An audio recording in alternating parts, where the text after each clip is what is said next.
Hey guys, it's your boy CeeLo Not Green, and today I wanted to go over a little article covering some of the map changes that will be in the Overwatch 2 beta, which is 2 weeks away. I can't believe it. I still cannot believe this. We're so close, guys. I cannot wait any longer. So let's just get into this article real quick. So after a few days, I noticed that it seemed like this article that Blizzard put out a few days ago seemed to fly under almost everyone's radar to a point where I don't think any other YouTubers even talked about it very much. So I want to go over some things that the Overwatch team went over in this article real quick as a little teaser for whenever we get our next big drop of news for the Overwatch 2 beta, which I assume will come out either today on Tuesday or on Thursday. So be sure to be on the lookout for when I make a video covering that. I'll talk about what I think it might be at the end of this video, so stick around to the end for that. Anyway, let's dive into this article. Like I said before, this article published last Thursday seemed to fly under the radar of almost everyone. It doesn't say a whole bunch, but it has a lot of implications that I kind of wanted to go over. So in this article, game director Aaron Keller and art director Dion Rogers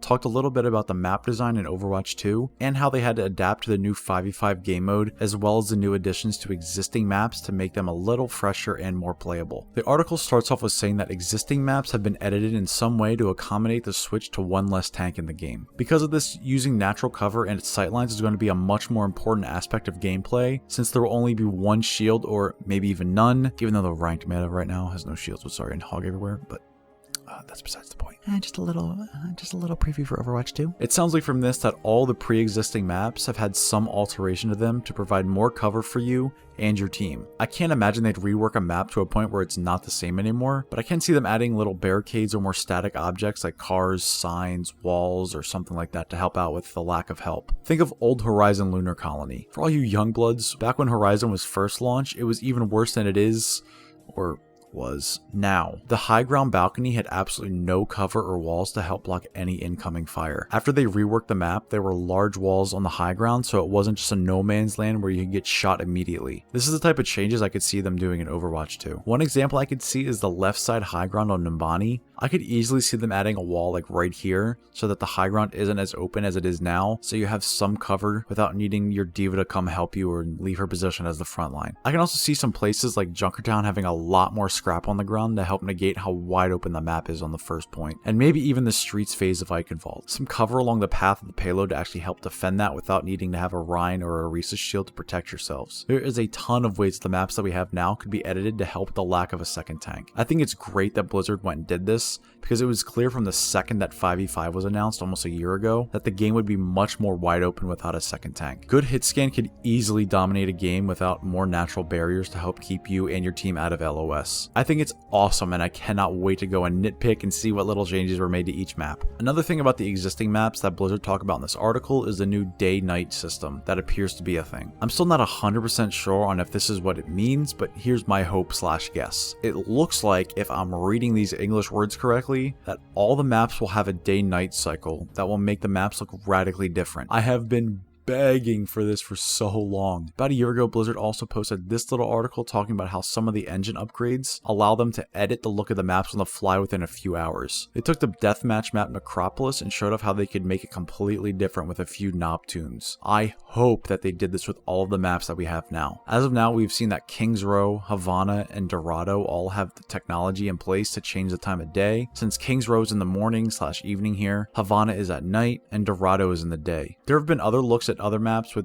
new daytime settings like Hollywood, Rialto, Gibraltar, etc. However, these are in the PvE modes, but I assume the maps would stay pretty similar between PvP and PvE. Already in the game, there's a daytime Lijiang and an evening Ilios, as well as Eichenwald, Blizzard World, and Hollywood all having a nighttime variant for Halloween/Christmas. But the thing with all of those is that they are already heavily changed to be for Capture the Flag or for the holiday event. The PvP maps, from what we've seen, all look to be exactly as they are on live, just with the new daytime switch. I hope that them talking about this means that there's a random chance of getting like Evening Numbani or Morning Junkertown or something like that. Having those easy time of day changes available adds so much to the maps that we've been already playing for over 6 years now. I think the combo of the day-night cycles as well as the new cover they're adding to existing maps will help make the maps we all know and love, or hate, and make them feel a little fresher as we jump into Overwatch 2 in 2 weeks. The rest of the article mostly talks about how they're designing the new Overwatch 2 maps with 5v5 in mind, which is obviously important. They said they wanted to make the different sides of the push maps feel unique, since the map's layout is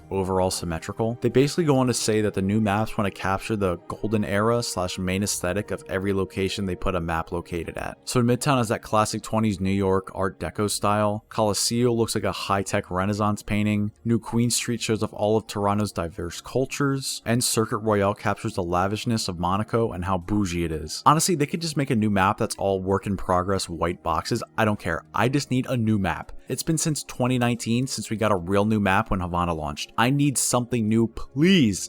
Aaron, I'm begging you, please give us more maps. Okay, that wraps up this article. I did want to go over a few side topics real quick since I feel like I should comment on them. So that Junker Queen leak, yeah, I don't believe it at all. There's no evidence that it exists. The only source to have this leaked from is a member of the dev team, and sorry, there's no chance that happens. Junker Queen is not in this round of beta, and there's no way to know the abilities or even the icons of the abilities at all. It's fake. Move on. The kit does sound really cool though. I hope that some of those abilities make it into the game some way because she sounds like a really cool fun tank if it's anything similar to what the leak says. Moving on from that, I also wanted to talk about what news we should be getting this week. Since we're only 14 short days away from getting the beta launched, I think this week we'll hear more about who gets in and when we'll know, as well as what times it'll start for those who do get in.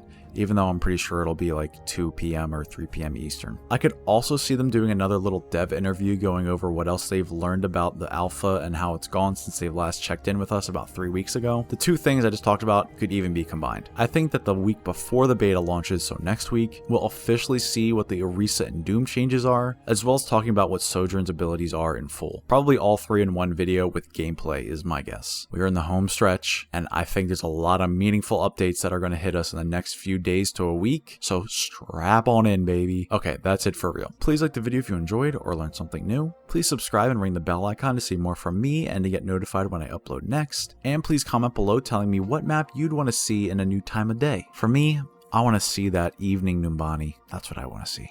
Thanks so much for watching, guys, and make sure to keep an eye out for my channel because I'm going to be doing tons of Overwatch 2 stuff when the beta comes out in 2 weeks. Thank you guys so much again, and I'll see you in the next one.